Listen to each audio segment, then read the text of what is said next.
Yeah. Welcome to AKSIS. This session will go for the verbal part of Civil's Prelims 2020, Paper 2, CSAT Paper 2. We'll discuss verbal questions. Now, we had around 25 questions in the verbal part, reading comprehension and logical reasoning. So, we'll go for both the reading comprehension ones and the logical reasoning ones. We'll read the paragraph first, then we'll move on to the question following the paragraph.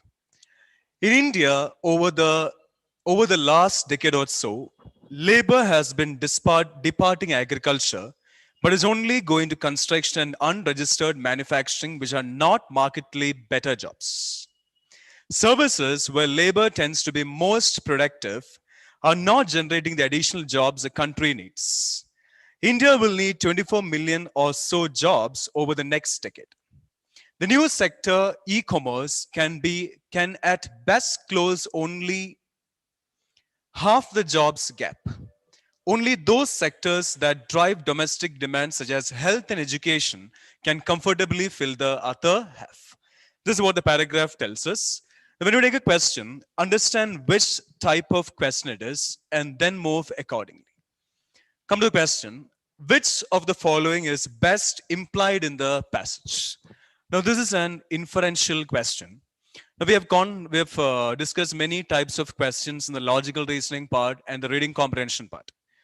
Which of the following is best implied in the passage? This is an inferential question. Now, focus must be only on the part of the passage that talks about the topic of the question. Now, here, as a topic is not mentioned, we have 4 options given. We have to focus on a sentence that talks about every option. The options are: strong measures need to be taken to reduce the rural to urban migration of labor. The working condition in construction and unregistered manufacturing needs to be improved.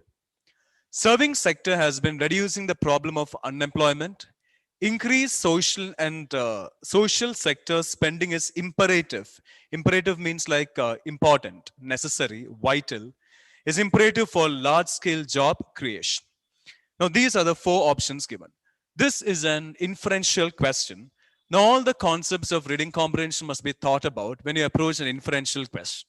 What is implied in the paragraph? What can be deduced from the paragraph? What can be concluded from the paragraph? What is inferred in the paragraph? All these mean the same. So all the concepts that appear in reading comprehension, in the topic reading comprehension, must be thought about, as it is an inferential question.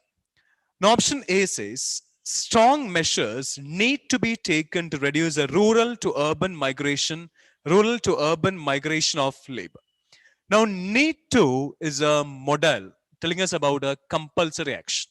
If the option talks about a compulsory action, what is in the passage must also talk about a compulsory action.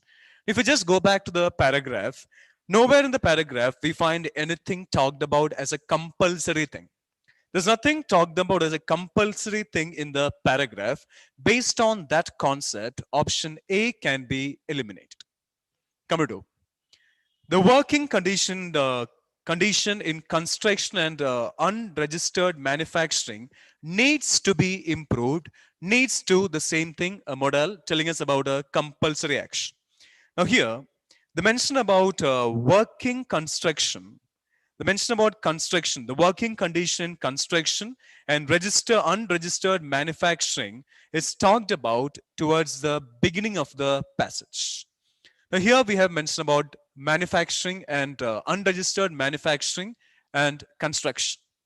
The first sentence is, in India, over the last decade or so, labor has been departing agriculture, but is only going to construction and unregistered manufacturing, which are not markedly better jobs. There's only thing talked about construction and unregistered manufacturing in the paragraph. From this sentence, we cannot conclude that the working condition, construction, and unregistered manufacturing needs to be improved. There's nothing compulsory talked about in the paragraph. So this cannot be concluded. Option B is also eliminated. Come to see. Service sector has been reducing the problem of unemployment. Service sector has been reducing the problem of unemployment. Now, come to the paragraph, this part of the passage. Services, services where labor tends to be most productive and are not generating the additional jobs the country needs. India will need 24 million or so jobs over the next decade. The new sector, e-commerce, can at best close only half the jobs gap. Only those sectors that drive domestic demand, such as is always for an example. Now, as you know, an example always supports a statement that comes immediately before it. So only those sectors that drive domestic demand, and those sectors are given here. Health and education can comfortably fill the other half. Health and education can comfortably fill the other half. Option C says service sector has been reducing the problem of unemployment. This is not talked about in the paragraph. Option C is gone. Now, as you know, among the given options, go for the best option. There's no need for us to create any option. Increased social sector spending is imperative for large-scale job creation. This is what we can infer from the passage. India will need 20 million or so jobs over the next decade. Increased social sector. The new sector, e-commerce, can at best close only half the jobs gap. The whole paragraph, the first part also says the same thing only. Labor has been departing agriculture, but is only giving to construction, unregistered manufacturing, which are not markedly better jobs. Services where labor tends to be most productive are not generating the additional jobs the country needs. Increased social sector spending is imperative for large-scale job creation. If it is for, now this one, services where labor tends to be most productive are not generating the additional jobs the country needs. That means increased social sector spending is imperative for large-scale job creation. If we want large-scale job creation, what is required is increased social sector spending. If you check the passages, the answers are not explicit. The answers are in fact implicit. Now, the passages are based on many subjects, in fact, many topics. The answers are not explicitly stated. The answers are implicitly there in the passage. Our task is to read between the lines and get the implicit meaning, the inner hidden meaning. So in this case, the answer must be option D. Come to the next question. It's based on the next passage. Yeah, we'll read the passage. In India, the current focus on the right to privacy is based on some new realities of the digital age. A right is a substantive right only if it works in all situations and for everyone and for everyone. A right to free expression for an individual about her exploitation, for instance, is meaningless without actual availability of security that guarantees that private force cannot be used to thwart this right.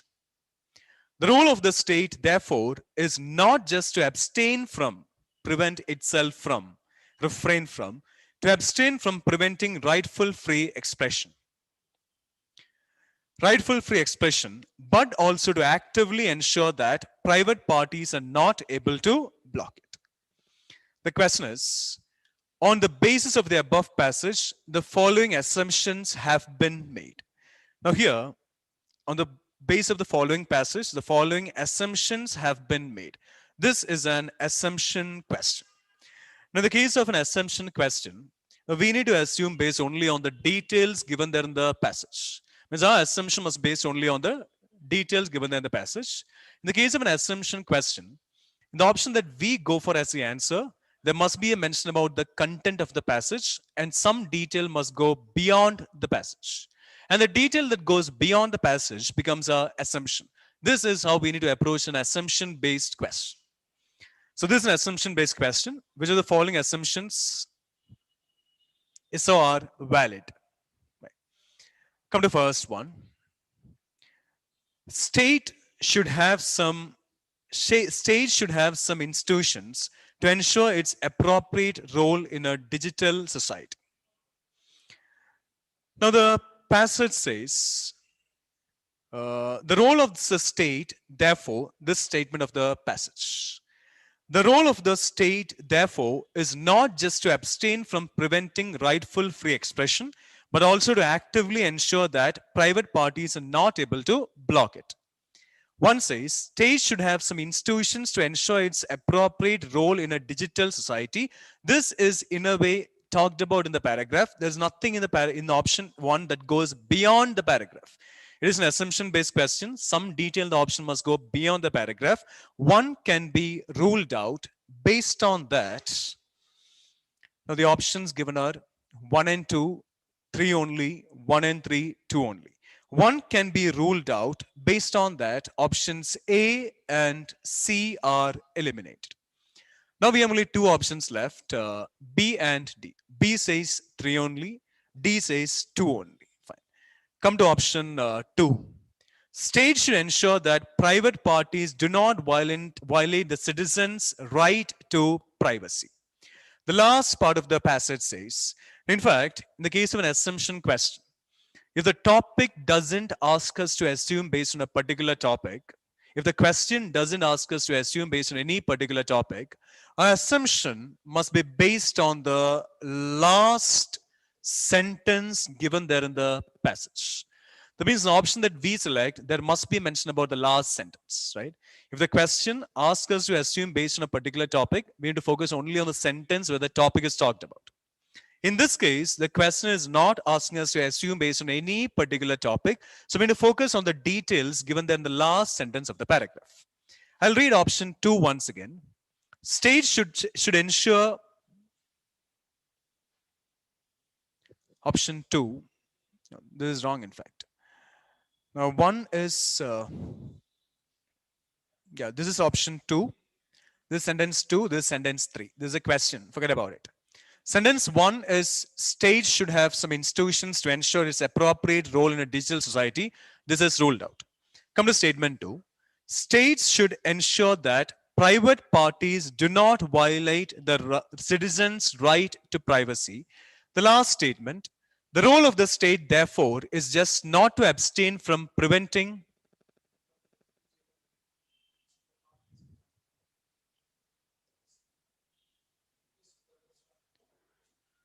Come to last sentence once again. The role of the state, therefore, is not just to abstain from preventing rightful free expression, but also to actively ensure that private parties are not able to block it. Private parties are not able to block it. Come to option 2 once again. States should ensure that private parties do not violate the citizens' right to privacy. Should is a modal, but that doesn't matter here. The concept regarding modal, general, specific, comparative degree adjective, superlative degree adjective, all these matter only in the case of an inferential question. This is an assumption based question. 2 is talked about. A part of option 2 is talked about in the last sentence of the paragraph. We have a modal here. There's no modal here. So a bit of a detail in this paragraph goes beyond the last sentence as well. 2 must be considered. As 2 is considered, option B is eliminated. The answer must be D. Still, we'll discuss the last option here. Digital economy is not compatible with the idea of not violating the citizens' privacy. Digital economy is not being talked about, is not an idea that finds mention in the last sentence of the paragraph. So this is eliminated. The answer must be option D. Getting it? Getting it? The next one. We'll read the passage. One of the biggest ironies around water is that it comes from rivers and other wetlands. Yet is a contrast indicator. Must always connect to contradicting ideas. So idea after yet must be contradicting the idea before it. So one of the biggest ironies around water is that it comes from rivers and other wetlands. Yet it is seen as diverse from them. From them in the sense like rivers and other wetlands. While water is used as a resource, public policy does not always grasp that it is a part of the natural ecosystem. Efforts at engineering water systems are thus efforts at augmenting water supply rather than strengthening the capacities of ecological systems. Rather than is also a contrast indicator. You should never miss any contrast indicator, especially in fact, because they always tell us about a change in the charge from positive to negative or from negative to positive. There'll be a contradiction brought about in the passage. Efforts at engineering water systems are thus efforts at augmenting water supply rather than strengthening the capacities of ecological systems. This is what the paragraph tells us.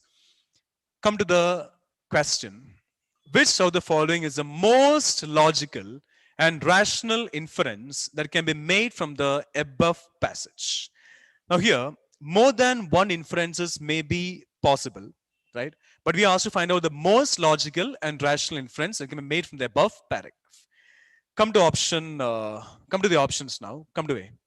Rivers and other wetlands should be protected under Ramsar Convention. Now, Ramsar Convention is not being talked about in the paragraph. This is an inferential question. No detail in any option must go beyond the paragraph. Based on that, option A is eliminated. In fact, no general knowledge. But if you have a good knowledge of the topics that appear in the socially relevant topics, there'll be of good help to you while approaching questions on reading comprehension. Because this time we came across passages based on different topics. And as I told you, the questions were not explicit, the answers were not explicit, they were implicit. Come to option B. Engineering water systems should be modernized and further augmented. Engineering water systems should be modernized and further augmented. That means it's augmented, must be augmented further. This, the mention about engineering water systems comes in the last sentence of the paragraph. Engineering efforts at engineering water systems are thus efforts at augmenting water supply rather than strengthening the capacities of ecological systems. B says engineering water systems should be modernized and further augmented. This is not being talked about. It says are thus efforts at augmenting water system rather than strengthening the capacities of ecological systems. It doesn't mean that engineering water systems should be modernized and further augmented. This cannot be agreed to. Option B is eliminated. Come to C. Option C says wetlands need to be reinforced as more than just open resources of water. Wetlands need to be reinforced as more than just open sources of water. It's of water. Come to the first part of the passage. One of the biggest ironies around water is that it comes from rivers and other wetlands. Yet, that means even though it comes from water comes from rivers and other wetlands, it is seen as divorced from them. Contradiction is here. So water comes from rivers and other wetlands. Even though water comes from rivers and other wetlands, it is seen as divorced from them. Come to option C once again. Wetlands need to be reinforced. Yes, because water comes from rivers and wetlands. Wetlands need to be reinforced as more than just open sources of water, because the large quantity of water comes from wetlands and rivers. C must be agreed to. Leave it. Come to Delhi. Water supply should not be free of cost. Water supply should not be free of cost so as to prevent the misuse or overuse. This is not being talked about in the passage. In the passage, we don't find mention about this. So option D is also eliminated. The answer must be option C. The next passage. We'll read the passage. Asset allocation is the most important investment decision we will ever make. And sadly, most of us do not give that decision the importance it deserves. So, asset allocation is the most important investment decision we will ever make. But And sadly, most of us do not give the decision the importance it deserves. Means this decision deserves a lot of importance, but we did not. Most of us do not give that decision the importance it deserves. We are adamant about seeking predictability with our future. We tend to think of investing in risky assets as extremely volatile and value eroding. We also dislike fluctuating returns and the loss of control of investment. We think our money is best left idle, unproductive, but safe. There is no asset that is risk free. We could lose our jobs, our homes can lose value, our banks can go bankrupt, our bonds can default, the government can collapse, and companies we choose fondly may cease to exist. But all these must be contradicting the part after but. But we cannot live life assuming that all these extreme events are waiting to happen and all that at the same time. All these extreme forms of risk we know will not manifest at the same time. So everything that is talked about here is a kind of risk to us. But we cannot live life assuming that all these extreme events are waiting to happen and all at the same time. That means all these may not happen at the same time. All these extreme forms of risk we know will not manifest at the same time. That means all these may not happen at the same time. This is what the paragraph tells us about. The investment decision deserves importance, but most of us don't give it the importance it deserves. And there are some risks talked about in the paragraph. Come to the question. Which one of the following statements best implies the suggestion given by the author of the passage? This is an inferential question, right? We have to find out the implicit meaning, the hidden meaning. Distribute your wealth. Nothing in the passage, nothing in any option must go beyond the passage.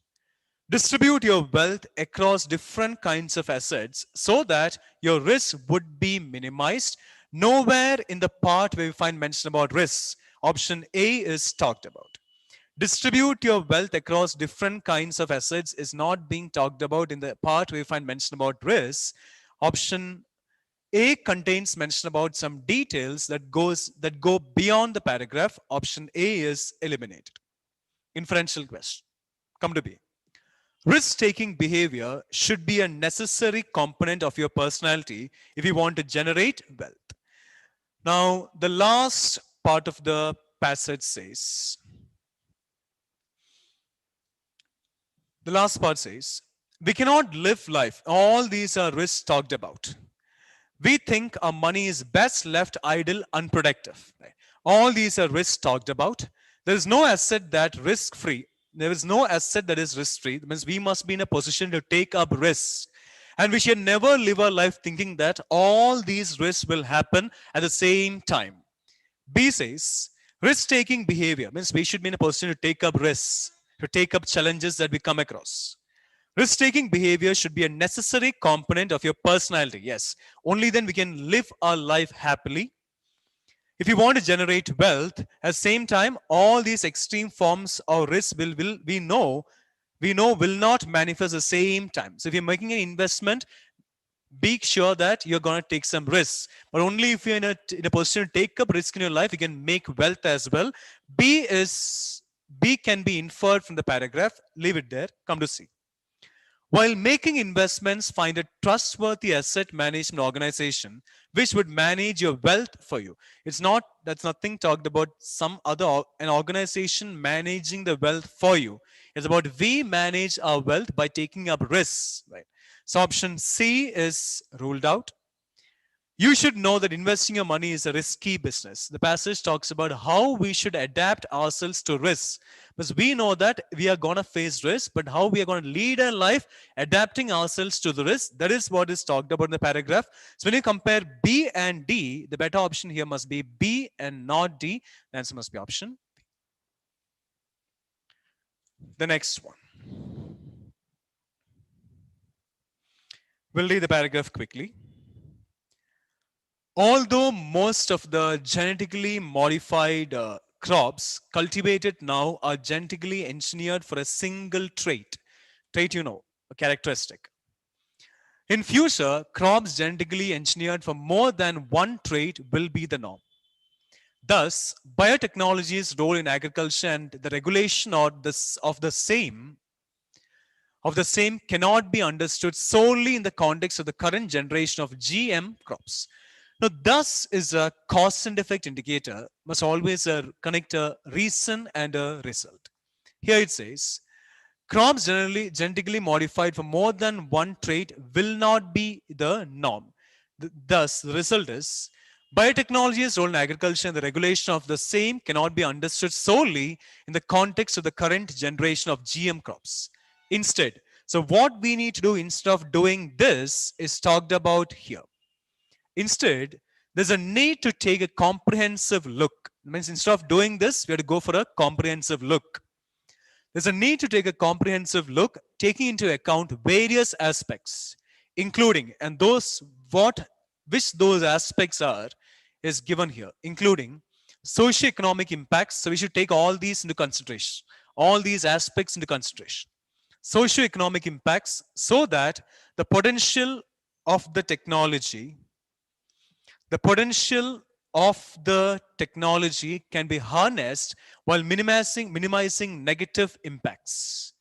Given the importance of biotechnology in developing varieties that can help in climate change mitigation, lessening, and adaptation, not using biotechnology as a part of the climate change action plan cannot be an option. So this, what is talked about here, cannot be considered an option. That means we should not go for it. We should not opt it. Domestic regulation of biotechnology cannot be viewed in isolation of trade policy and obligations under various international treaties and conventions. Now, a quick reading of the passage is in fact enough, because you need to go back to see whether the options are correct according to the passage or not. Come to the question. With reference to the above passage, the following assumptions have been made. Which of the assumptions are valid? Right. Now, come to one. Biotechnology regulation is an evolving process. Biotechnology regulation is an evolving process. The passage says, thus, biotechnology's role in agriculture and the regulation of the same cannot be understood solely in the context of the current generation of GM crops. Instead, there's a need to take a comprehensive look, taking into account all these aspects. One says biotechnology's regulation is an evolving process. One can be assumed from the paragraph. One must be considered. Based on that, option C is eliminated, because C does not contain mention about one. Now we have three options left, A, B, and D. We have discussed 2, 3, and 4. Only then we can select an option here. In this case, come to 2. One must be considered. Yeah. So C is gone. Come to 2. Participation of people is needed in policy decisions regarding biotechnology regulation. Participation of people is needed in policy decisions. Regarding biotechnology regulation. That is nowhere being talked about in the paragraph. Now we have to assume based only on the details given in the paragraph, based only on the content of the paragraph, 2 must be eliminated. Based on that, option A is gone, option D is gone, the answer must be option B. B says 1 and 3 only. Come to 3. Biotechnology regulation should take into account socio-economic aspects in decision making. This is one of the aspects talked about in the paragraph. Socio-economic impacts. Various aspects, including socio-economic impacts. Come to option 3 once again. Biotechnology regulation should take into account socio-economic aspects in decision making. 3 is completely fine, must be considered. Based on that, anyway, yeah, 3 is not talked about, only in option A, gone. The answer must be option B. The next one, we have one more question following the passage. Following the same passage, which of the following is statements best implies the crux of the passage. This is a main idea question. Main idea, theme, summary, title, essence, gist, crux, subject matter, primary purpose, all these mean the same. Here we have only one paragraph in the passage, right? The topic on which more number of details are given by the author is a main idea of the passage, right? The topic being described by the author.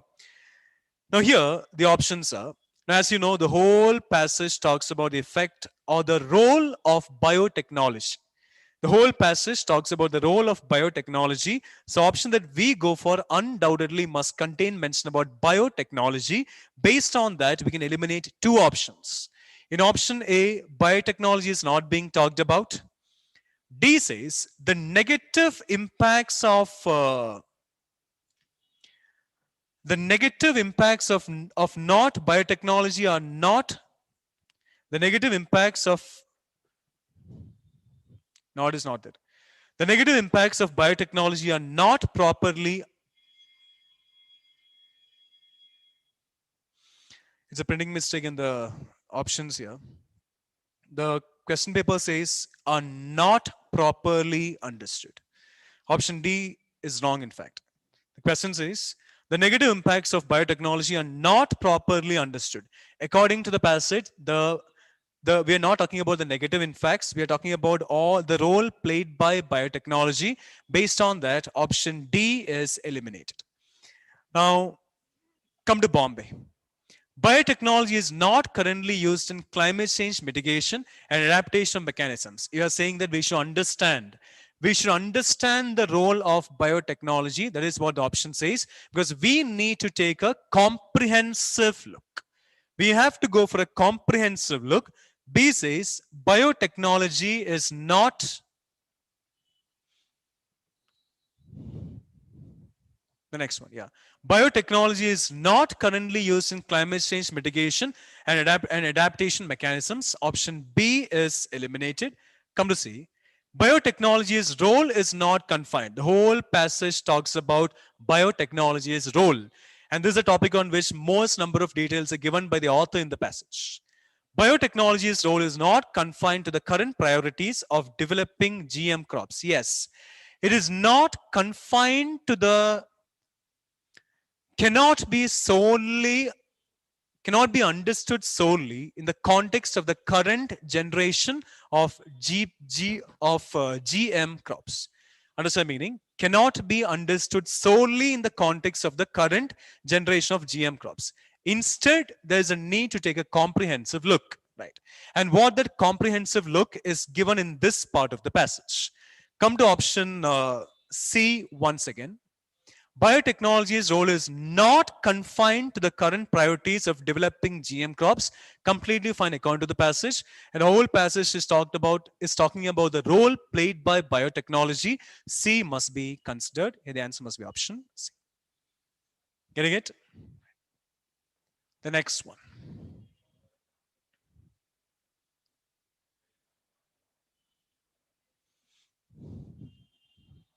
Your answers to these items should be based on the passages only, because we should not go for any kind of imagination or general knowledge. In fact, we're going to focus only on the details provided by the author in the passage. We'll go for a quick reading of the passage, then we'll move on to the question that follows it. Private investment in general is volatile. It means it's not stable. Foreign private investment is more volatile in the sense, more volatile than private investment. Foreign private investment is more volatile because available investment avenues are significantly greater. Now, why foreign private investment is more volatile is given here after the cause and effect indicator, because the cause and effect indicator must always connect a reason and result. So why foreign private investment is more volatile than private investment is given after because the available investment avenues are significantly greater. That is the entire world. Therefore, the responsibility of providing employment cannot be left to foreign development investment. So why the responsibility of providing employment cannot be left to foreign direct investment is given in this part of the passage. Because the available investment revenues is significantly greater, therefore the responsibility of providing employment cannot be left to foreign direct investment. The current FDI inflows are volatile over time and across sectors and regions, which is a across sectors and regions, which is a necessary consequence of their search for the highest returns. The adverse consequences are unstable employment and an accentuation of income and regional inequalities. These are the adverse consequences. Unstable employment and accentuation of income and regional inequalities. A probable positive consequence of foreign investment is the inflow of new technology and its subsequent diffusion. However, this part contradicts this part. However, the technology diffusion is not at all certain because the existing state of physical and human capital in India may prove inadequate for the diffusion. And if you keep focusing on indicators, you can get to know the flow of ideas in the passage. Two ideas maybe contradicting each other, maybe supporting each other, maybe reason and result. So all those you can get to know if you focus on the indicators. Here as you can understand, however, the technology diffusion is not at all certain. Why the technology diffusion is not at all certain is given after because.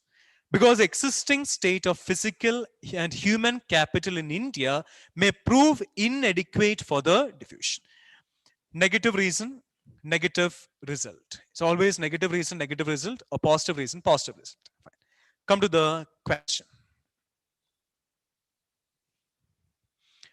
With reference to the above passage, the following assumptions have been made. So which of these can be assumed from the given passage? Come to one. Relying on foreign investment in the long run is not an economically sound policy. Now come to the, I'll read option one once again. Relying on foreign investment in the long run is not an economically sound policy. Yes, it is not an economically sound policy. This can be assumed from the first part of the passage. Private investment in general is volatile, it's unstable. Foreign private investment is more volatile because the available investment is significantly greater, that is the entire world. Therefore, the responsibility of providing employment cannot be left. As it is more volatile than private investment, come to option one, relying on foreign investment in the long run is not an economically sound policy. This can be assumed from the passage. One must be considered. Based on that, option C and D are eliminated. Now we have two options left, A and B. 1, 2 and 4, 1, 3 and 5. Come to option 2. Policies must be undertaken to reduce volatility in foreign private investment. The passage talks about foreign private investment being more volatile than private investment. And some policies must be taken for what? To reduce volatility in foreign private investment. This can be talked about, this can be assumed from the passage because the passage talks about the foreign private investment being more volatile than private investment. And some things are talked about here, the adverse consequences and all. The adverse consequences are being talked about in this part of the passage. Now here, inflows are volatile over time and across sectors and regions, which is a necessary consequence of the search for highest returns. The adverse consequences are unstable employment and accentuation of income and regional inequalities. Option 2 says, policies must be undertaken to reduce volatility in foreign private investment because adverse consequences are talked about. So all the policies that should be taken must be to reduce volatility in foreign private investment. 2 must be considered. Based on that is gone, the answer must be A. Come to 4, we'll see whether 4 is fine or not. Leave. We'll discuss the other 3 options as well. Policies must be undertaken to strengthen domestic private investment. Domestic private investment is not being talked about in the passage. Our assumption was based on the content of the passage, based on the details given there in the passage. Domestic private investment is not being talked about. Private investment is talked about. Foreign private investment is also talked about. Option 3 is irrelevant according to the passage. 3 is eliminated. Come to 4. Public investment should be given priority over private investment. Now we can be, I'm a bit doubtful about this, right? But eliminating the options, we can go for it. Come to 5. Substantial public investment, education and health should be undertaken. There's no mention about substantial public investment in education and health. This detail is not being talked about in the passage. As so don't get stuck with any option. Keep eliminating options. So even though we are a bit doubtful about 4, 5 anyway cannot be agreed to. 5 cannot be agreed to. Based on that, option B is gone. Option C is gone. 1 is completely fine. The answer must be option A. Getting it? The next passage. We'll read the passage. Many opportunities to harness the highly skewed seasonal and spatial distribution of monsoon flows, which occur in a 4-month period from June to September annually, have been lost. What have been lost? Many opportunities to harness the highly skewed seasonal and spatial distribution of monsoon flows. These opportunities have been lost. Since these few months account for most of the rainfall and consequent freshwater availability, the need for holding rainwater in reservoirs for subsequently releasing it for use over the year is a necessity nobody can afford to overlook. So the necessity that nobody can afford to overlook is this one. Since these few months account for most of the rainfall and consequent freshwater availability, the need for holding rainwater in reservoirs, this necessity cannot be overlooked. The need for holding rainwater in reservoirs. Why are we storing rainwater in reservoirs? For subsequently releasing it, the stored water for use over the year is a necessity nobody can afford to overlook. So this is a necessity here. The need for doing it. Climate change will continue to affect weather conditions and create water shortages and excesses. These are the impacts of climate change. While millions suffer from droughts and floods, waters in the country's many rivers flow unutilized. Means in the rivers of a country we have a lot of water. While millions suffer from droughts and floods, waters in the country's many rivers flow unutilized and are discharged into the sea every year. That means we have a lot of water. Even though a lot of water is there in our rivers, millions suffer from droughts and floods. Right? So everything, the whole passage talks about the proper use of water. Right. Fine. Come to the question. With reference to the passage, which of the following could be the most rational and practical implications for India, right? The most rational and practical implications for India. Come to the first option. Interlinking of rivers should be undertaken. Yes, there is a lot of water in the rivers in our country, but that water goes unutilized. And many people are suffering from droughts and floods. There should be proper maintenance of reservoirs to store water to use when the time comes when people don't have water. One says, come to option 1 once again. Interlinking of rivers should be undertaken. This is something that should be compulsorily done. 1 must be considered. Based on that, option B is eliminated. Come to option 2. A network of dams and canals should be built across the country for proper distribution of water. The same part of the passage. The same part of the passage. Uh, this part, talking about reservoirs. Since these few months account for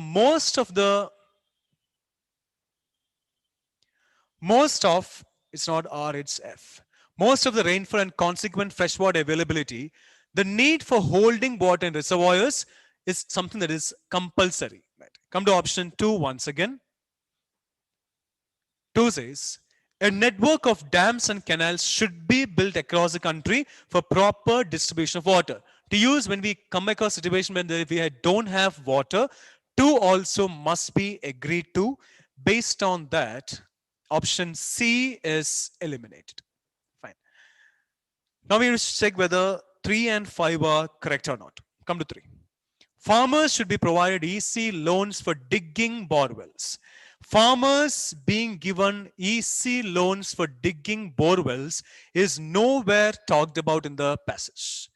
The only thing talked about is millions suffer from droughts and floods. Right? Farmers should be provided easy loans. Farmers should be provided easy loans for digging borewells is nowhere talked about in the paragraph. 3 is eliminated. Based on the option D is also gone. The answer must be option A. Got it? Focus on the details given in the paragraph. There's no need for us to go for any detail beyond the passage. The next one. We'll read the paragraph. People will invest in education whenever they are granted the economic freedom to fully enjoy benefits. So only when people are given the economic freedom to fully enjoy benefits, they will invest in education. Again, this is for the obvious reason. Obvious means like very clear reason. Again, this is for the obvious reason that the return on education increases as the level of economic freedom rises. So when the level of economic freedom rises, the return on education increases parallelly. Right? The return on education increases as the level of economic freedom rises. When people, thanks to lower tax rates, right? Now this is like a benefit. Lower tax rates is like a benefit. When people, thanks to lower tax rates, are allowed to retain most of the higher income that they gain from each incremental level of education, it makes eminent sense to invest in education. So when people get a lot of profit or benefit from investing in education, many people come forward to invest in this sector. It makes eminent sense to invest in education because it makes eminent sense if we get good returns. On the other hand, now we have a contradiction. This part must be contradicting this part because on the other hand is a contrast indicator. On the other hand, when the government decides to tax the higher income of educated individuals at even higher rates, it makes very little sense to invest in education oneself further.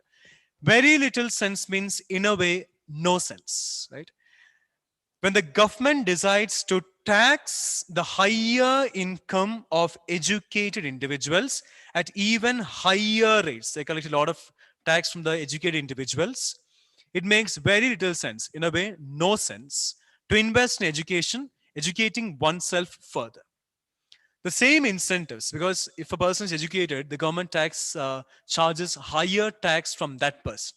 So there's no sense to invest in educating oneself further. The same incentives apply to parents who decide on whether to invest in their children's education or not. The same incentives apply to parents who decide on whether to invest in their children's education. So this passage talks about investing in the education sector or investing in one's education and getting profits from that. But if the tax is higher, there's no sense in educating oneself further or going to next level in terms of education. This is what the paragraph tells us. Come to the first question. Come to a question following this passage. Only one question is there following this passage. With reference to the above passage, the following assumptions have been made. Which of the assumptions is so are valid? That's a question. Come to option 1. Lower tax rates in a country invariably translate into greater investment in higher education. Undoubtedly fine according to the passage. People hesitate to invest in the education sector because of higher tax rates. So if the tax rates are lower, many people will invest in the education sector. They will invest in educating themselves to move on to the next level as well. One is completely fine. Lower tax rates in the country invariably translate into greater investments in higher education. One must be considered. Based on that, easily two options are gone. B and C are eliminated. Come to 2. Investment in the education of children ensures economic freedom. Now, the mention about investment in the education of children comes in the last sentence of the paragraph. So we need to focus only on this sentence to get to know whether 2 must be considered or eliminated. The same incentives apply to parents who decide on whether to invest in their children's education. They invest in their children's education, in fact, to get some profits or to get money. But if the government charges higher tax from the educated individuals, the investment will surely come down. 2 says, investment in the education of children ensures economic freedom. This cannot be gained from the paragraph or assumed from the paragraph. 2 is eliminated. Option D is also gone. The answer must be A. Come to 3. We have one more option left. Economic freedom has a positive impact on building up human capital. Now, it's not about building up human capital. It's always investing in the education sector. Goes beyond the paragraph in a way. Gone. The answer must be option A. Fine. The next one. We'll read the paragraph. Our urban bodies cannot possibly ensure, urban means like related to cities, rural is villages. Our urban bodies cannot possibly ensure sustainable delivery of water in our cities unless financing mechanisms are put in place. That means if financing mechanisms are put in place, our urban bodies can possibly ensure sustainable delivery of water. They are unable to ensure a promised sustainable delivery of water because of lack of financing mechanisms. Water delivery requires heavy investment in collecting it from a natural source, treating it to make it portable, and laying a distribution network of pipes for delivery to the users. Got it? It also requires investments in sewerage infrastructure and sewage treatment plants so that the sewers can carry the wastewater to these plants to ensure that no untreated sewage is discharged back into natural water bodies. So all these must be taken care of to ensure sustainable delivery of water in our cities. The last sentence of the passage says, if our cities were rich, if our cities were rich enough means now our cities are not rich enough to meet the entire cost. That is the meaning of the sentence. If our cities were rich enough to meet the entire cost, water could be delivered free. They are not. They refers to the cities. They are not means the cities are not rich enough to meet the entire cost. Understand the meaning of this sentence. If the cities were, I'll read again. If the cities were rich enough to meet the entire cost, water could be delivered free. They are not. So if cities can meet the entire cost, water can be delivered free. They are not, in the sense cities are not rich enough to meet the entire cost. Come to the question. What is the most logical and crucial message conveyed by the passage? This is a question based on a message. Message, advice, suggestion, these mean the same. To get the answer to such a question, we need to focus on the last part of the passage, especially the last sentence of the passage. Now, in the last sentence of the passage, the author conveys his message, gives his advice, puts forward his suggestion. We'll read the last sentence once again. I've already read it twice, but still, once again, then we'll think about the options. If our cities were rich enough to meet the entire cost, water could be delivered free. They are not. If our cities were rich enough to meet the entire cost, water could be delivered free. They are not means, I repeat, the cities are not rich enough to meet the entire cost. Cost, in a sense, is related to money, right? Come to the options. Come to option A. Urban local bodies, cities. Urban local bodies must recover costs through user charges. If urban local bodies recover costs through user charges, they will be rich enough to meet the entire cost. This one talks about the cities being rich enough to meet the entire cost. This is a message given by the author. Leave. Come to Bombay. It's based on the last sentence as well. It talks about cost. Urban local bodies are not efficient enough to meet the water requirements of our cities. Not being rich enough is completely different from not being efficient enough. So not being rich enough is completely different from not being efficient enough. This is not the idea talked about in the last paragraph of the passage. Option B is eliminated. Come to see. Water shortage in our cities is a perennial problem that cannot be solved. It can be solved if proper measures are taken, and if cities are rich enough to meet the entire cost, water will be given to everyone for free. This cannot be agreed to, in a way contradicting the passage. Eliminated. Come to Delhi. In view of the water crisis in our cities, there's an urgent need to limit the population of nowhere concerned about the passage in nowhere actually. In view of the water crisis in the cities, there's an urgent need to limit the population of cities by adopting an upper limit of population size. Nowhere related to the passage. Eliminated. In this case, the answer must be option. Got it? The next one. Okay, one more question is there following the passage. Yes. With reference to the above passage, the following assumptions have been made. Question based on the same passage. Rich cities only can ensure sustainable delivery of water. Now, in the concept part, we have discussed regarding the word only. If the word only is there in the option, the word only must be there in that part of the passage where the options talked about, right? Fine. Now come to rich cities talked about. We'll read the first part of the passage. Our urban bodies cannot possibly ensure sustainable delivery of water in our cities unless financing mechanisms are put in place. Water delivery requires heavy investment in collecting it from a natural source, treating it to make it portable, and laying a distribution network of pipes for delivery to the users. The last part says, if our cities were rich enough to meet the entire cost, water could be delivered free. It doesn't mean that rich cities only can ensure sustainable delivery of water. Nowhere in the passage we find mention about the word only.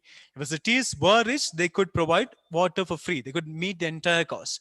It doesn't mean rich cities only can ensure sustainable delivery of water. This one cannot be agreed to. Based on that, options A and C are eliminated. Come to 2. Sustainable delivery of water in cities means much more than supplying water to households, right? Sustainable delivery of water in cities means much more than supplying water to households. Come to the passage. In fact, this part of the passage, it starts with, it also requires, and laying a distribution network of pipes and delivery to the users, right? Fine. Then, it also requires, also is a support indicator conveying the meaning more than, right? Not a comparative degree adjective. More than 10 students, right? There are 10 students as well. It also requires the same meaning as more than. Investments in sewerage infrastructure and sewage treatment plants so that the sewers can carry the wastewater to these plants to ensure that no untreated sewage is discharged back into national water bodies. This must also be taken care of. Now come to option 2 once again. Sustainable delivery of water in cities means much more than supplying water to households. The sewage thing must also be taken notice of, must be considered. 2 is fine, D is eliminated, hence must be option. Fine. The next one. We'll read the passage. In India, agriculture still engages about half of its workforce, and about 85% of its farms are small and marginal. Compared to China and Vietnam, which have experienced fast structural and rural transformation, India's story is of a slow transformation. India's story is of a slow transformation when compared to that of China and Vietnam. Compared to China and Vietnam, India's poverty reduction was slow during 1988 to 2005. But, contrast indicator, so it says during 1988 to 2005, during 1988 to 2005, India's poverty reduction was slow, right? But is a contrast indicator. But during 2005 to 2012, it accelerated dramatically. It refers to India's poverty reduction, right? India's poverty reduction accelerated dramatically. The part before it says slow, the part after it says it accelerated dramatically. It accelerated dramatically, almost 3 times faster than during the earlier period. What did India do during this period? This is a question. Now, a question and the answer to the question must always come together. They can be called a mandatory pair and all. Right? Now, what did India do during this period is given after the question, the answer to it. Research reveals that the relative price scenario changed significantly by more than 50% in favor of agriculture in the wake of rising global prices. This boosted what is talked about here. This boosted private investments in agriculture by more than 50%. As a result, agri GDP growth touched 4.1% during 2007 to 2012, as against 2.4% during 2002 to 2007. The net surplus of agri trade touched $25 million in 2013 to 2014. Real farm wages rose by 7% per annum. All this refers to what is talked about here. 3 things are talked about here. As a result, agri GDP touched 4.1%. One thing, it's 4.1%. One thing. During 2000 and 2012, as against 2.4% during 2002 to 2007. The net surplus of agri trade touched $25 billion. The second thing, in 2013 to 2014, real farm wages rose by 7% per annum. The third thing. So 3 things are talked about here. All this led to unprecedented fall in poverty. So all these contributed to unprecedented fall in poverty. Got it? So passage talks about agriculture as well as poverty. Fine. Poverty reduction. Come to the first question. We have 2 questions following this passage. Come to the first one. With reference to the above passage, the following assumptions have been made. Which of these can be assumed from the passage? Come to 1. Structural and rural transformation is impossible when farms are mainly small and marginal. Now here, structural and rural transformation is impossible when farms are mainly small and marginal. Right? It's and marginal. Come to the first part of the passage. In India, agriculture still engages about half of workforce. About 85% of its farms are small and marginal compared to China and Vietnam, which we experienced. Fine. This part doesn't tell us that structural and rural development is impossible. Means it was there. It happened, but when compared to China and Vietnam, it was less. Compared to China and Vietnam, which have experienced fast structural and rural transformation, India experienced slow structural and rural transformation. It doesn't mean, according to the passage, China and Vietnam experienced fast structural and rural transformation. India experienced very slow structural and rural transformation. It doesn't mean that structural and rural transformation is impossible when farms are mainly small and marginal. This cannot be agreed to. Option A is eliminated. Right? Come to option B. Sorry. A good price incentive can trigger investments in agriculture. Yes. This is being talked about in this part of the passage. It says a good price incentive can trigger investments in agriculture. Two must be agreed to. Based on that, option D is eliminated. Come to option 3. India needs to build value chains for high value agri products like livestock and horticulture. India needs to build value chains for high value agri products like livestock and horticulture. This is not a part of the details given there in the whole paragraph. We don't find mention about this. Option 3 is gone. So option C is eliminated. The answer must be B. Come to 4. Higher global prices of agriculture commodities are essential for India's poverty reduction. Come to the last part of the passage. Starting from here, as a result, agri GDP growth touched 4.1 percentage during 2007-2012, as against 2.5 percentage during 2002 to 2007. The net surplus of agri trade touched $25 million in 2013 to 14. Real farm wages rose by 7% per annum. All this led to unprecedented fall in poverty. Come to option 4 once again. Higher global price of agricultural commodities are essential for India's poverty reduction. Can be agreed to. 4 is considered. The answer must be option. The next one. This also follows the same passage. Which one of the following statements best reflects the critical message of the passage? I told you how to approach. Right? Focus on the last part of the passage. Right? Now, we'll read the last sentence once again, then we'll come back. Now here, the passage tells us that when there was an increase in agriculture growth, what happened? Poverty reduction was possible, right?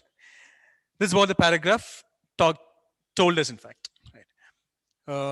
All these refer to all these are related to agriculture, in fact, because this part says the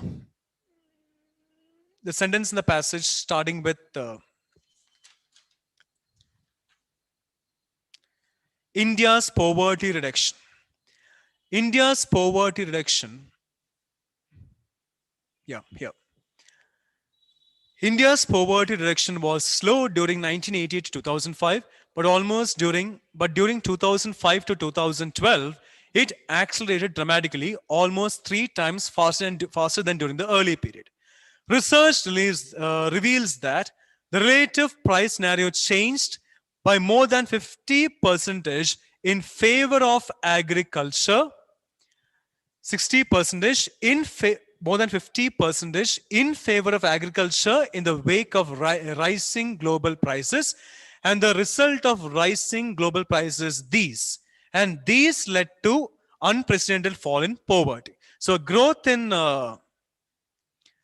agriculture resulted in the reduction of poverty. This is what the passage tells us. In fact, the last part of the passage tells us.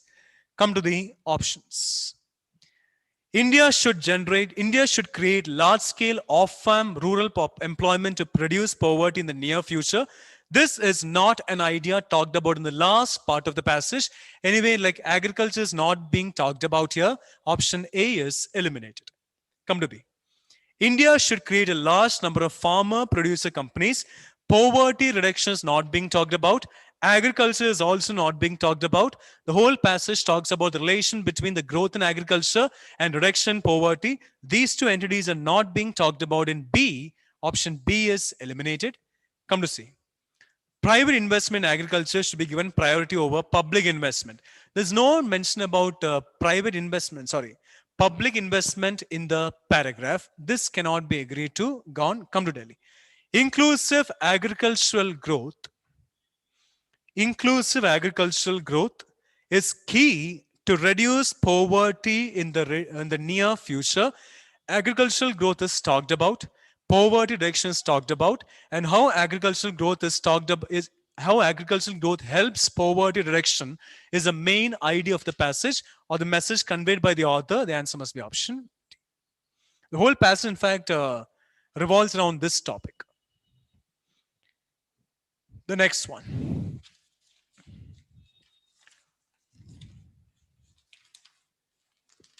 We'll read the passage. Spanish ships in the late 16th century first brought the potato tuber from South America to Europe, whereby in the early 19th century, it had become a reliable backup to cereal crops, particularly in the cold, rain-soaked soils of Ireland. Now, first brought a potato tuber from South America to Europe, whereby in the early 19th century, it had become, this one, a reliable backup to cereal crops, particularly in the cold, rain-soaked soils of Ireland. The Irish were soon almost wholly dependent on the potato. Almost wholly dependent on the potato as a staple food. And they were planting primarily one prodigious variety, the lumper potato. This was a variety they had been planting, right? The lumper potato, whose genetic frailty would be cruelly exposed by the fungus Phytophthora infestans. In 1845, spores of the deadly fungus began spreading across the country, destroying nearly all the lumpers in its path. So this fungus has destroyed almost all the growth of this variety potato, lumper potato, destroying nearly all the lumpers in its path. The resulting famine killed or displaced millions. This talks about people, the Irish depending on lumper potato, and they going for the growth of it, and how a fungus destroyed the growth of it. Come to the passage.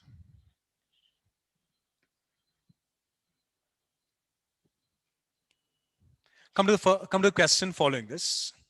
Which of the following statements best reflects the critical message of the passage? The same type of question, the same approach. Fine. I'll read the last part once again, starting from here. In 1845, spores of the deadly fungus began spreading across the country, destroying nearly all the lumpers in its path. The resulting famine killed or displaced millions. As they depended on this variety of potato, what happened? They got killed or they got misplaced. Fine? Right. Come to the options now. For introducing any foreign plant into a country, the soil and climate conditions of that country should be suitable. That is completely fine. The fungus destroyed the growth of the variety of potato. It's not as the soil and climate was favorable, the Irish have gone for it. Right. It is not the soil and the climate that were barriers for the growth of that variety. The fungus destroyed it. Option A is eliminated. As a staple food of a country, tuber crops like potato cannot replace cereal crops. This is not an idea talked about in the last part of the passage. This is talked about towards the beginning of the passage. Cannot be the answer to a question based on a message. Option B is eliminated. Come to see. Some of the fungal infections of plants cannot be prevented or stopped from spreading across large areas. We are not talking about some of the fungal infections of plants. We're talking about the fungus, the specific fungus destroying this particular variety of potato. When option C is compared with the passage, C becomes very general. Come to Delhi. Relying on a homogeneous food source is not desirable. The last part says millions were killed or displaced. Why? Because the fungus destroyed the growth of the lumper potato, and the growth of the lumper potato was destroyed. Millions were killed or displaced. Now, here, the Irish completely depended on lumper potato as their staple food. They depend on this one as a staple food. So when this one got destroyed, many were killed or misplaced. Now come to option D. Relying on a homogeneous food source is not desirable. This goes with the last sentence of the passage. The answer must be option. Got it? The next one. We'll read the passage. India is at once among the fastest growing global economies and home to the largest number of malnourished children in the world. India is a home of the largest home, India is home to the largest number of malnourished children in the world, negatively charged. There are regions where malnutrition is not the expectation but the norm. And across the country, malnutrition is the cause of death for roughly half the 1.3 million children who die before their fifth birthday each year. They die because of malnutrition. They are not getting proper nutrition. Even those children who survive after permanently from the damage that has already been done to their bodies and minds from not getting enough of the right foods and nutrients. Around 44 million children under 5 are stunted. That makes it harder for them to learn in school and subsequently earn a living as adults. So it makes it difficult for children to learn in school. It makes it difficult for children to earn a living when they become adults. Their lifetime, sorry, their lifetime earnings potential is almost a quarter less than that of their healthy peers, right? Their lifetime earnings potential is almost a quarter less than that of the healthy peers. So peers means like, the contemporaries and all. Here, the passage talks about the effect of malnutrition on children, the negative impact of malnutrition on children, right? They're unable to learn in school. They're unable to live a life the way their peers do and all. And talks about the earnings as well. They're almost a quarter less than that of the healthy peers. This is what the passage is about. Come to first question. There's only one question following this passage, yeah. With reference to the above passage, which of the following you saw are the most rational and practical implication or implications? Inferential question. Come to one. India's public distribution system should be monitored by the union government. Yes. Now, if this is monitored by the union government, this situation will not happen to the children, must be considered to some extent. Leave. Come to option B. Girls should be encouraged to delay marriage and first pregnancy. Girls are not being talked about, children are talked about. Children include, the word children includes both girls and boys. There's no mention about pregnancy and all. 2 is eliminated. Based on that, A is gone, B is gone. Fine. Come to option 2. So 2 is eliminated, right? Come to 3. Mothers should be encouraged to breastfeed their children immediately after birth. This is also not being talked about in the passage. 3 cannot be agreed to. Based on that, option D is gone. The answer must be C. Come to 4. The supply of safe drinking water and poor sanitation facilities to all should be ensured. This in a way is okay, fine. Authorities should ensure the vaccination as prescribed, not being talked about in the passage, eliminated. Among the given options, the answer must be option C1. India's public distribution system should be monitored by the union government. The answer must be option C. Because he's talking about children in India who are not nutrition properly. The next one. We'll read the passage. The pulse variety Pusa Ahar 16 has the potential to be grown in the paddy growing regions of Punjab, Haryana, and Uttar Pradesh, and eventually in all of India. Its yield, about 200 kg per hectare, will be significantly greater than those of the existing varieties, and because its size will be uniform, it will be amenable to mechanical harvesting, an attractive feature for farmers in northern India who currently use this technology for paddy. So they're currently using this technology for paddy. They should now use it for pulse as well. Most important, our straw, unlike paddy straw, is green and can be plowed back into the soil.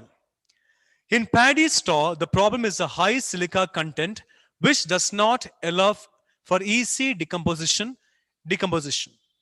In the case of arha, the farmer, even after combine harvesting, just needs to run a rotavator to cut the leftover straw into pieces, which can be plowed back and will decompose very fast. All this is difficult with leftover paddy stocks. Right? In the previous one, it is possible, can be easily done. All this is difficult with leftover paddy stocks that cannot be easily salvaged or plowed back.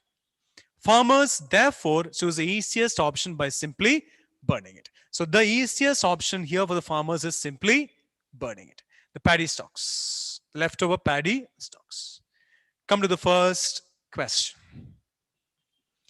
Which of the following is or are the most rational inferences that can be made from the passage? Come to one. Farmers' income will be higher with pulse cultivation than with paddy cultivation. Leave it there. Come to two. Pulse cultivation causes less pollution as compared to paddy cultivation. This is being talked about in the last part of the passage. All this is difficult. All this is difficult with leftover paddy stocks that cannot be easily salvaged or plowed back.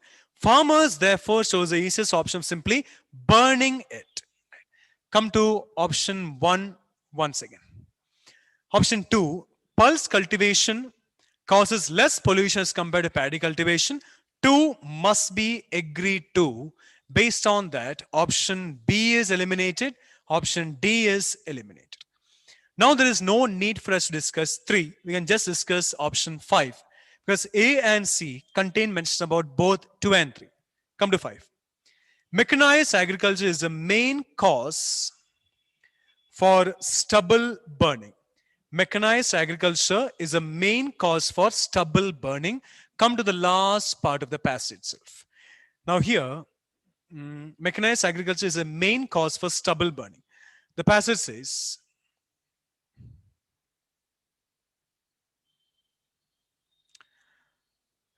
towards the middle of the passage, it will be amenable to mechanical harvesting, an attractive feature for farmers in North India who currently use this technology for paddy. Most important, aha straw, unlike paddy straw, is green, can be plowed back into the soil. In paddy straw, the problem is a high silica content which does not allow for easy decomposition. In this case of arha, the farmer can even after combine harvesting just needs to run a rotavator to cut the leftover straw into pieces, which cannot be plowed back and will decompose very fast. Come to 5. Mechanized agriculture is a main cause for stubble burning. This can be agreed to. 5 must be considered. Based on that, option C is gone. The answer must be option 2. Come to 3. Come to option A. Come to 3. A says 2, 3, and 5. 3 says pulse straw can be used to improve soil quality. The passage says, amenable to mechanical harvesting, an attractive feature for farmers in northern India who currently use this technology for paddy. Most important, aha straw, unlike paddy straw,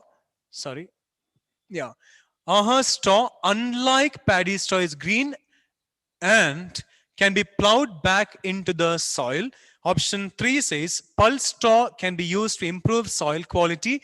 3 can be or 3 must be agreed to. So here the answer must be 2, 3, and 5. The next one. We'll read the passage. Only one question follows this passage. In India, authorities always look to store the maximum amount of water in reservoirs during the monsoon season, which is then used for irrigation generation of electricity during the summer months. It is an internationally accepted practice that the water level of a reservoir should be kept below a certain level before the onset of a monsoon season. So before the starting of monsoon season, the water level of a reservoir should be kept below a certain level.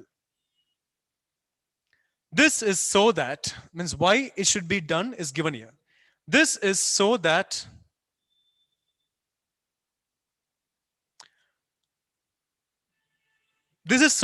when monsoon rains come, there is space to store the excess rainwater, and also so that water can be released in a regulated manner. A lot of water can be stored there in the reservoirs. But the authorities store the maximum amount of water in reservoirs even before the close of the monsoon. But the contradiction is here because but is a contrast indicator. But the authorities store the maximum amount of water in reservoirs even before the close of the monsoon, only to ensure greater electricity generation and irrigation. This is the one contradicting this part. Come to first question. With reference to above passage, the following assumptions have been made. Come to option 1. High risks involved in holding maximum water reservoirs are due to our over dependence on hydropower projects. This is not being talked about anywhere in the passage. Assumption was based on the details given in the passage. This is nowhere talked about here. Option 1 is gone. Based on that, A and D are eliminated. Come to 2. Storage capacity of dams should not be fully used before or during monsoon season. Yes. This part of the passage. This is so that when the monsoon rains come, there is space to store the excess rainwater and so that water can be released in a regulated manner.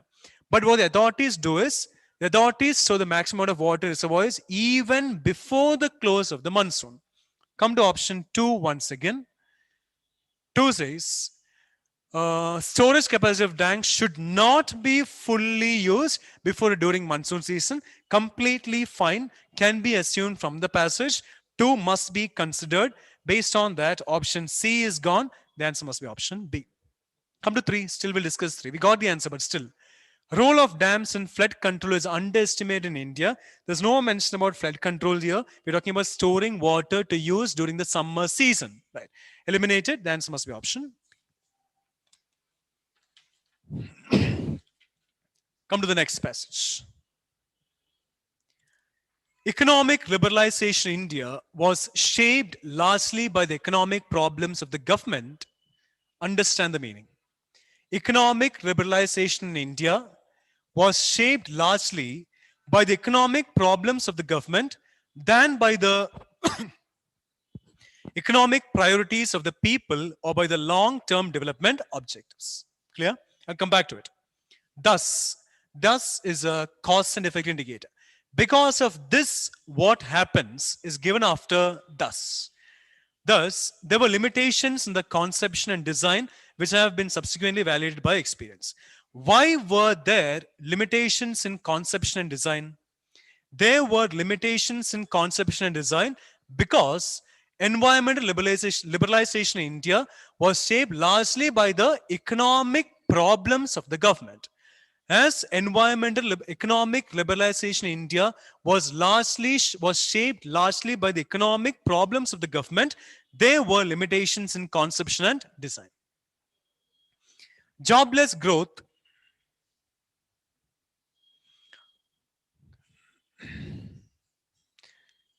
design which have been subsequently validated by experience.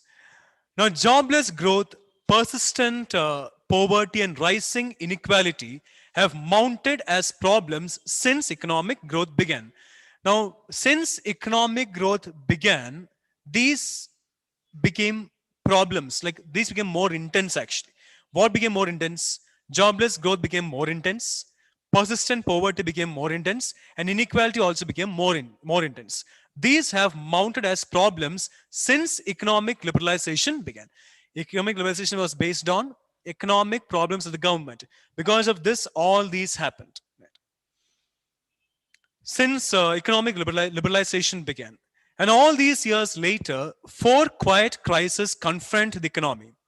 And these four quiet concerns are given after the colon, apposition, agriculture, infrastructure, industrialization, education. These are the four quiet crises confronting the economy. Now, a semicolon is called an apposition. Here it is a semicolon. In the question paper, it's a semicolon. It's a colon. Colon, semicolon, hyphen, brackets, they're termed as appositions. What comes after an apposition explains what comes before it.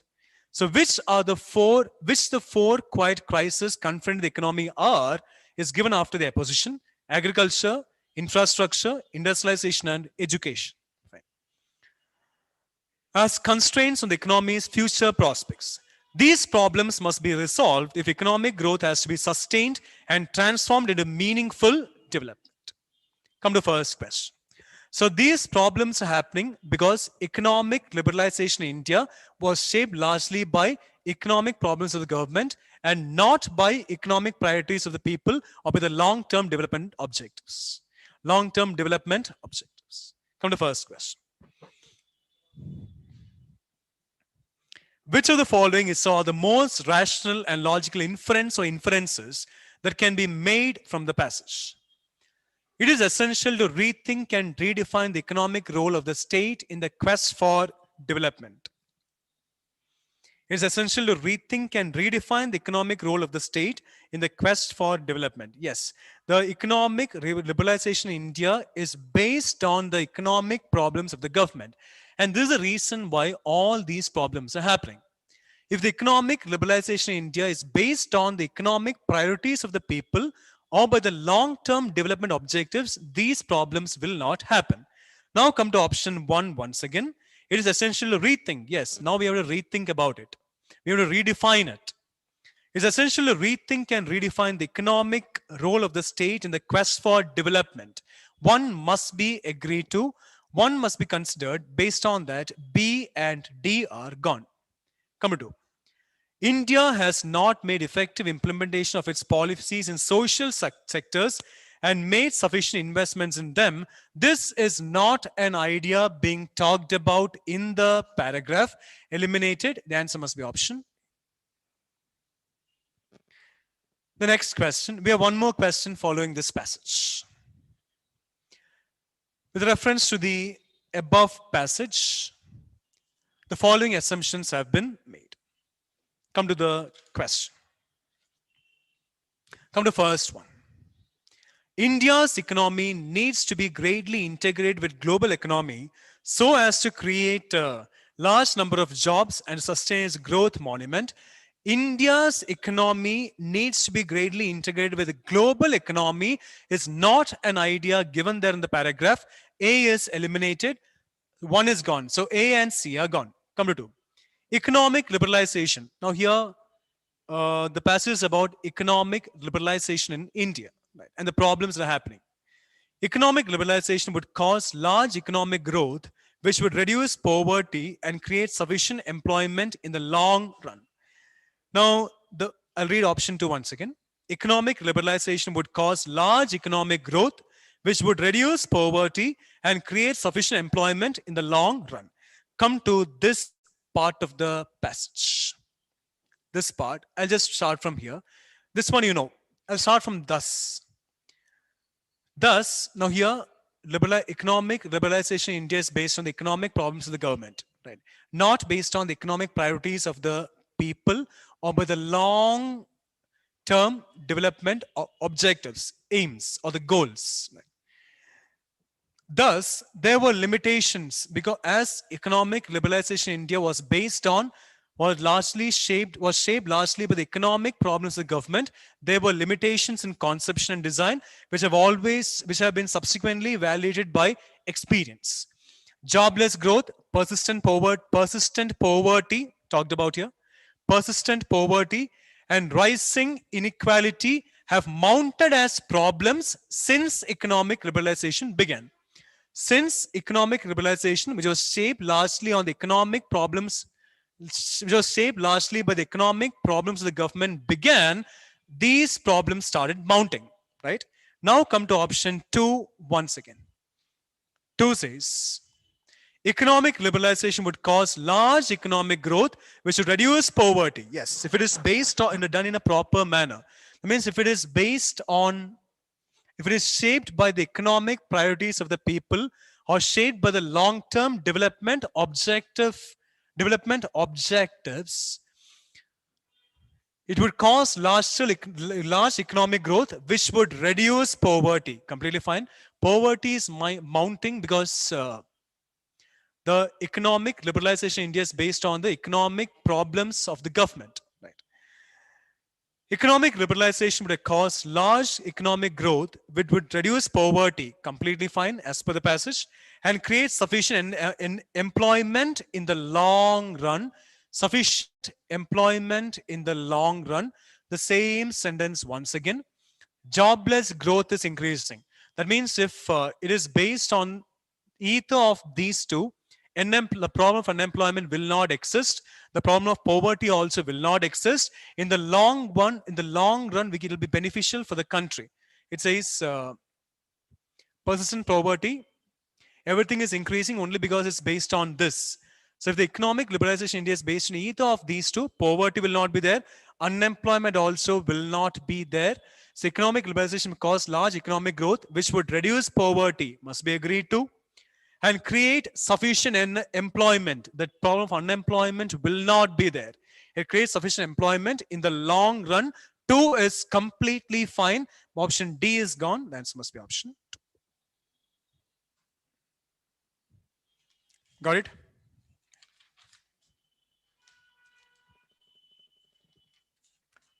We have one more passage following this.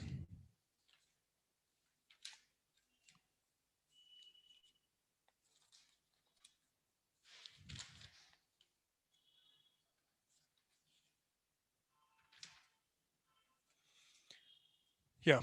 Come to the passage. I'll just read it. Bank credit to the industrial sector has started shrinking. Its decline has been a serious concern as credit growth is essential to revive investment. The problem's origins lie in the incomplete reforms of the last 25 years. An institutional change that should have followed the 1991 reforms should have been setting up of a resolution corporation for banks. In a market economy with booms and busts, banks should be allowed to set up and to fail. Today, we cannot shut down banks because there is no proper system to shut them down. Weak loss-making banks continue to need more capital. Now the question is, which of the following is the most logical and rational inference that can be made from the above passage? Come to option 1. Indian banking system is not able to help the country in its economic growth. This idea, the Indian banking system not being able to help the country in its economic growth, is not talked about in the passage. Option A is eliminated. Come to B. Economic reforms that started in 1991 have not helped in improving the economy to expected levels. Now, the mention about 1991 comes in this part of the passage. An institutional change that should have followed the 1991 reforms should have been setting up of a resolution corporation for banks. This is the only thing that the passage tells us. B says, economic reforms that started in 1991 have not helped in improving the economic to expect levels. This cannot be inferred from the paragraph. Option B is gone. Come to C. India lacks the institutional mechanism. India lacks the institutional mechanism to deal with the failure of banks. The last part of the passage, in fact, the first part also says the same thing. Now, comes to, towards the end of the passage. Towards the beginning of the passage, we find mention about institutional change. The last part says, we cannot shut down banks starting from here. Today, we cannot shut down banks because there's no proper system to shut them down.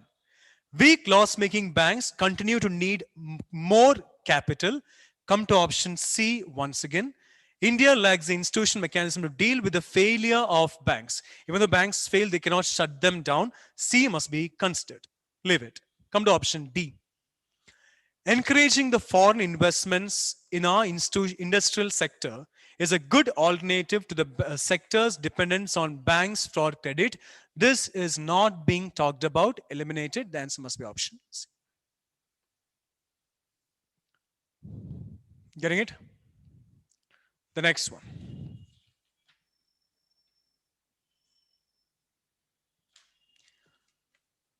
India has tremendous potential for solar energy.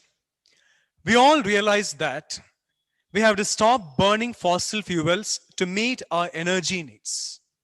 But certain renewable resources are still going through their cost curves and learning curves to get the required amount of output.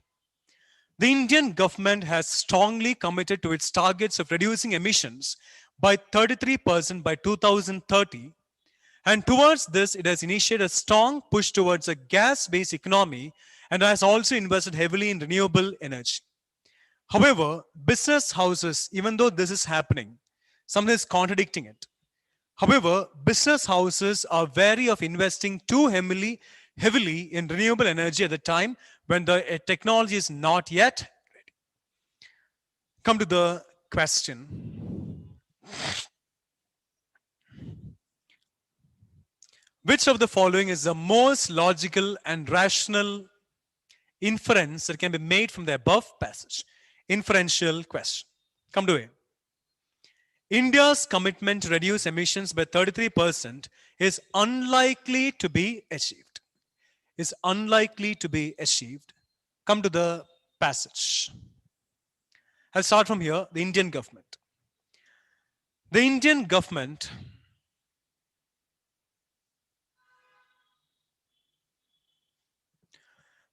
government has strongly committed to its targets. Positively charged.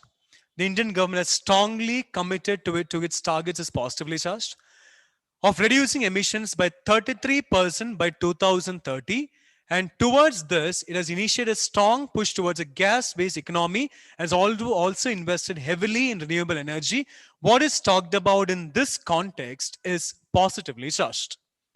Come to option B once again. Option A once again, sorry. Option A. India's commitment to reduce emissions by 33% is unlikely to be achieved. What is talked about in option C, option A is negatively charged. Negative and positive will not go together. Option A is eliminated. Come to B. India should import gas rather than invest in renewable resources. Importing gas is not a part of the passage. Option B is eliminated. Come to C. Getting renewable resources to market too soon may be costly. Yes, it is being talked about in the passage.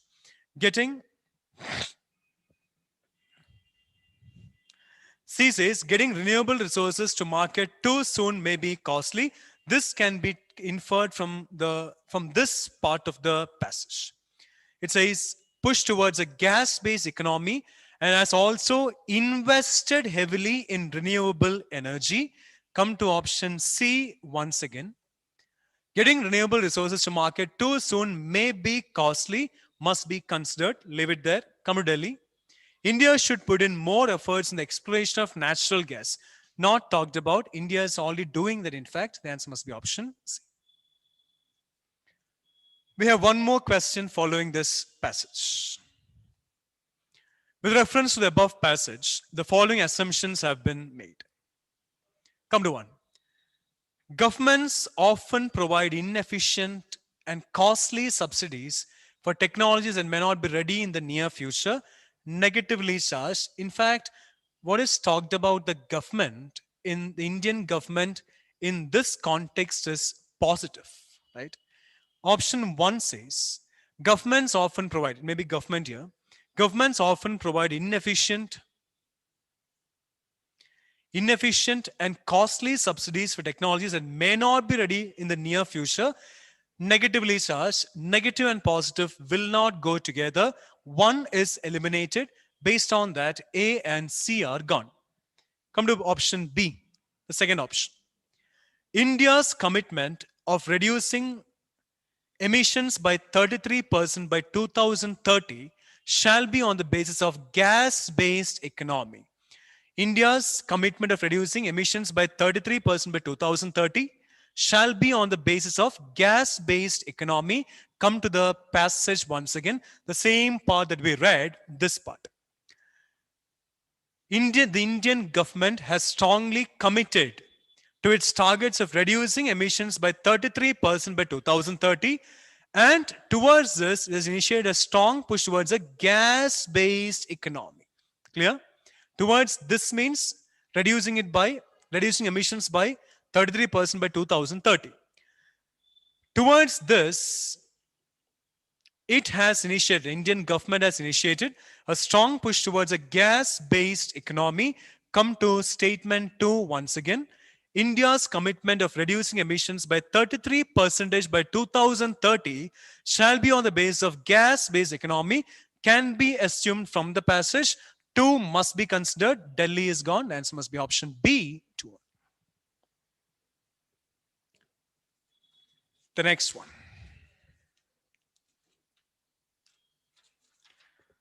We'll read the passage. Genome editing is different from genome modification. Genome editing typically involves finding the part of a plant genome that could be changed to render it less vulnerable to disease, not easily prone to be attacked. Not prone to be attacked, in fact. Part of a plant genome that could be changed to render it less vulnerable to disease or resistant to certain herbicides or to increase yields. Researchers use molecular scissors to dissect the genome and repair it, which is a process that occurs naturally when plants are under attack from diseases and can throw up new mutations that enable the plant to survive future attacks. It gives immunity kind of thing to the plant. This evolutionary process can effectively be speeded up now, and that it is possible to examine plant genomes in detail in laboratories and create mechanisms through which the relevant genes can be altered very precisely. It benefits the plant, in fact. Come to option A. Come to the question. With reference to the above passage, the following assumptions have been made. Come to 1. Which of the assumptions is or are valid, true or correct?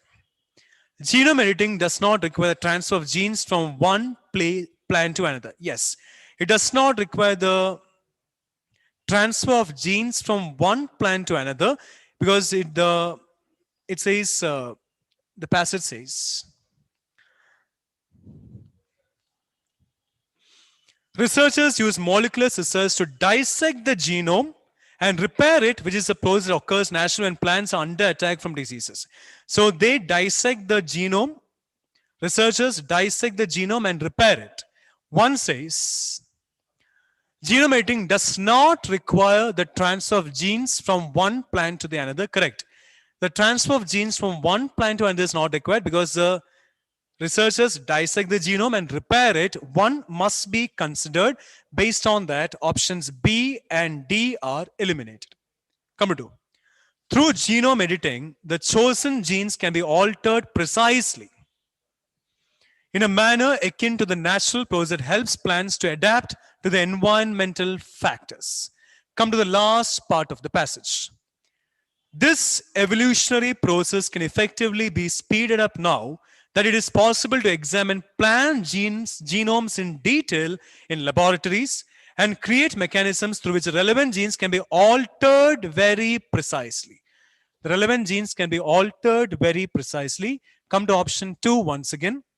Through genome editing, the chosen genes can be altered precisely in a manner akin to the natural process that helps plants to adapt to its environmental factors. 2 must also be considered. A is gone. The answer must be option C. Sorry. 2. The second part of 2 is okay. Yes. Through genome editing, the chosen genes can be altered precisely in a manner akin to the natural process that plants that helps plants to adapt to the environmental factors, this part cannot be agreed to as per the passage. In the last paragraph is talked about can be altered very precisely is mentioned. Whereas that helps plants to adapt to the environmental factors is not being talked about in the paragraph. Yes. So B must be eliminated.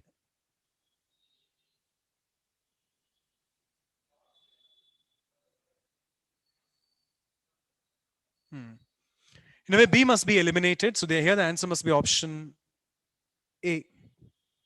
Yeah, the answer must be option A. Now we'll read the passage once again, right? We'll go for quick reading once again. Genome editing is different from genome modification. Genome editing typically involves finding the part of a plant genome that could be changed to render it less vulnerable to disease or resistant to certain herbicides or to increase yields. Researchers use molecular scissors to dissect the genome and report it, which is a process that occurs naturally when plants are under attack from diseases and can throw up new mutations and enable plant to survive future attacks. One says, yeah, genome editing does not require transfer of genes from one plant to the other because they cut it and do eliminate it. B says through genome editing, the chosen genes can be altered, completely fine. Altered in a process in a manner akin to natural process helps plants to adapt to the environmental factors. Now, this is in a way talked about in the first part of the passage. Here it says, genome editing typically involves, starting from here, typically involves finding the part of a plant genome that could be changed to render it less vulnerable to disease or resistant to certain herbicides or to increase yields. From this part, yeah, we can infer the first part, the second part of option 2. The first part of option 2 is talked about in the last part of the passage. The second part of option 2 can be gained from the first part of the passage. So here the answer must be option B. Yes, what we said earlier was correct. Yeah, 1 is eliminated, C is gone, D is gone. The answer must be option B. The next one. Many people understand the connection between solid waste management and health in terms of the consequences of unattended heaps of dry garbage which become home for flies and other worms. However, there is another aspect that is not well understood. That is, what happens when unscientific solid waste management combines with poor drainage and dumping of unrelated sewage into drains, which are meant to carry storm water during rains. The result is clogged drains. The result of this is clogged drains, which are full of stagnant water breeding mosquitoes, resulting in the spread of waterborne diseases. The passage talks about not properly maintaining the water. Mosquitoes breed because of lack of proper maintenance. Come to the passage. Come to the first question. In the context of India, which of the following statements best reflects the critical message of the passage? Now here, the answer to a question that is a message, a suggestion or an advice must be positively such. Because the message conveyed by the author, the advice given by the author, the suggestion put forward by the author will of course be positively judged. We'll read the last part and then we'll move on to the options and start eliminating. Come to the last part of the passage once again. The closing word, the result is choked drains which are full of stagnant water breeding mosquitoes, resulting in the spread of waterborne diseases, right? Fine. This much is fine, in fact. Come to option A. In India, the drainage networks are not separate for sewage and stormwater. This is not an idea given that in the last part of the passage, option A is eliminated. Come to B. Urban local bodies do not have enough source and legislative authority to deal with the problems of waste management, not talked about in the last part of the passage, eliminated. Come to C. Solid waste management should be integrated with the maintenance of drainage and sewerage networks. The last part says, mosquitoes breed, resulting in the spread of waterborne diseases. So what has to be done is the solid waste management. Solid waste management should be integrated with the maintenance of drainage and sewerage networks. This is a step that needs to be taken to make sure that mosquitoes don't breed in the water and they don't spread diseases. So this can be a message conveyed by the author, must be considered. Leave. Come to Delhi. Bad management of solid waste and sewage systems by municipalities is a reason for drinking water shortages in our cities. Drinking water shortage is not the idea in the last sentence. The idea in the last sentence is mosquitoes breeding and diseases getting spread. So D does not talk about that idea. Gone. The answer must be option C. Fine. We have one more passage left. We'll read the passage. In part 3 of the Constitution, which assures people certain fundamental rights, Article 25 proclaims that all persons are equally entitled to freedom of conscience and the right freely to profess, practice, and propagate religion.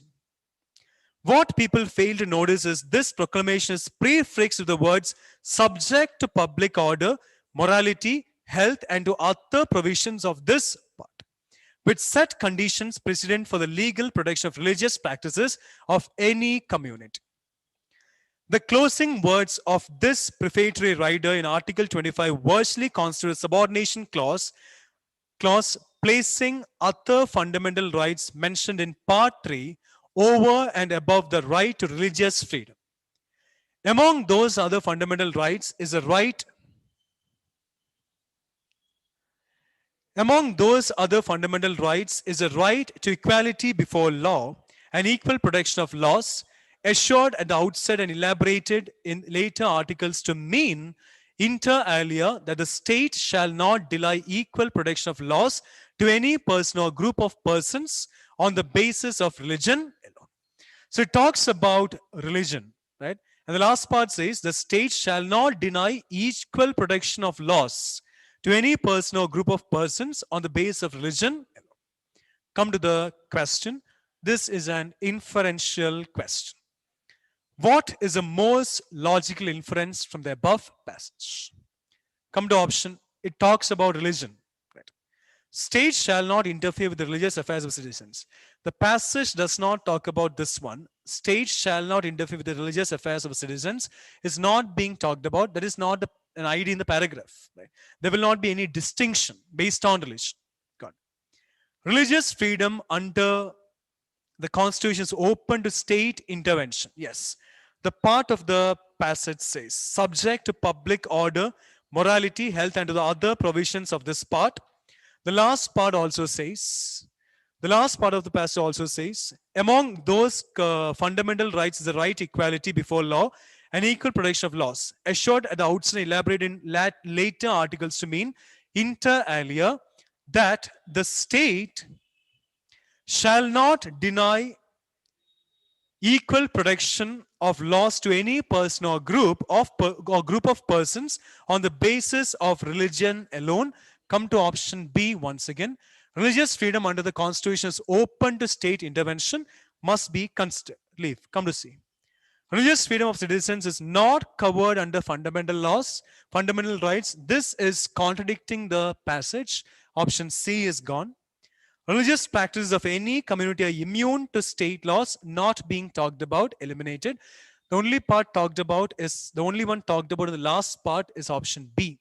Religious freedom under the Constitution is open to state intervention. The answer must be option. Fine. Right. So trying to understand the type of question which will help us answer questions easily. Right. Now, as the passages were very tough, right? In a way, tough, came from different topics, right? Implicit answers. No answers were explicit, in fact. All were implicit answers.